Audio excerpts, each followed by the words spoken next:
Mums ir jāsagatavo tā vide, lai šeit parādās tās kafejnīcas, visādas tur, nezinu, izklaides iestādes, visādi klubi, vis kaut kādas aktivitātes. Vienlaikus uz šejieni ir daudz vieglāk jāpiegādā cilvēku, bet uz to ir konkrēti jāstrādā. Un šis ir konkrēts, kā saka, mīnus Rīgas vadībā, ka tas nenotiek.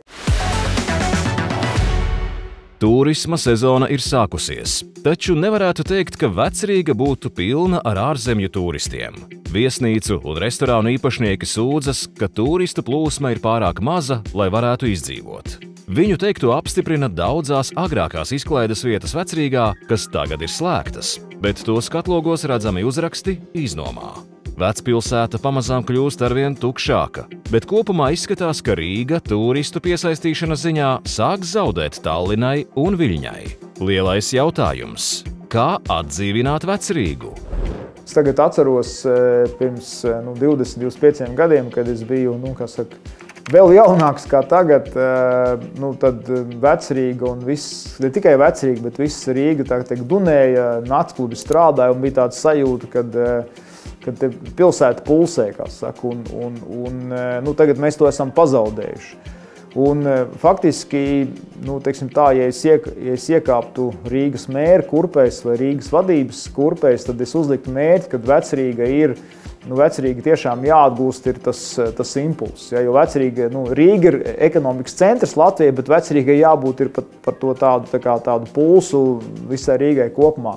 Un tad ir jāsāk analizēt, kāpēc tas tā nenotiek. Pirmais, ko vajadzētu saprast, parunāt ar Vecrīgas namīpašniekiem, ar tiem, kas te rosās. Kas ir tas iemesls, kāpēc mēs redzam daudz šīs šiltas, ka tur izīrē telpas vai tur pārdod vai tam līdzīgi. Tas nozīmē, ka kaut kas nav kārtībā. Un man tas minējums ir kāds, ka faktiski ir pa augstu šīs te maksas, nomas maksas vai kaut kādas nekustamā īpašuma nodokļu un tam līdzīgi. Un te mēs nonākam jau pie daudz sarežģītāku jautājumu par visu šo pašvaldību finansēšanas modeli. Jo sanāk tā, ka mums pašvaldību ienākums ir pamatā nāk no iedzīvotājiem ienākumu nodokļu, un tad ir izlīdzināšanas fonds. Un faktiski pat šobrīd ir tā situācija, ka lielāka daļa Latvijas pašvaldību tiek dotētas, un galvenais viens no donoriem ir Rīga, centrālais donors. Faktiski Rīga pazaudē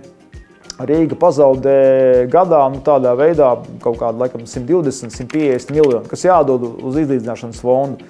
Ja mēs pārveidot šo modeli tādu, kad pašvaldībām iedot šo motivāciju, kad pašvaldībās paliktu arī biznesa nodokļi, palikt arī nodokļi no turienes, kur cilvēki strādā, arī pārējās Latvijas pašvaldības būtu motivētas noturēt biznesu, iesaistīt biznesu, un Rīga nepazaudētu šo naudu. Un otrām kārtām Rīga varētu arī būtiski nolaist šīs nomas maksas, nekustamā īpašumam kaut kādiem nodokļiem, kas nozīmē, kad visiem tiem uzņēmējiem vai tiem saimniekotājiem, namīpašniekiem, kas strādā Vecrīgā, viņiem tās izmaksas būtu daudz zemākas. Tas nozīmē, ka mēs varētu piedāvāt daudz zemākas cenas, kas nozīmē, ka arī tirgotāji vai kas tur rosās tajos veikaliņos, kafejnīcās, viņiem tās slodzes būtu mazākas. Tas nozīmē, kad vienkārši atgrieztos šeit dzīvību. Un otrs, ir daudz aktīvāk jāstrādā ar šo te turismu piesaisti. Ja, tās divas lietas mums ir jāsagatavo tā vide, lai šeit parādās tās kafejnīcas, visādas tur, nezinu, izklaides iestādes, visādi klubi, vis kaut kādas aktivitātes.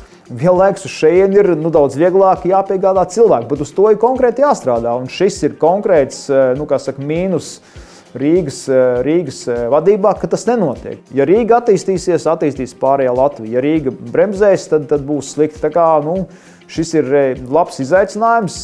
Iesaisties, izsaki viedokli un uzdod savu jautājumu.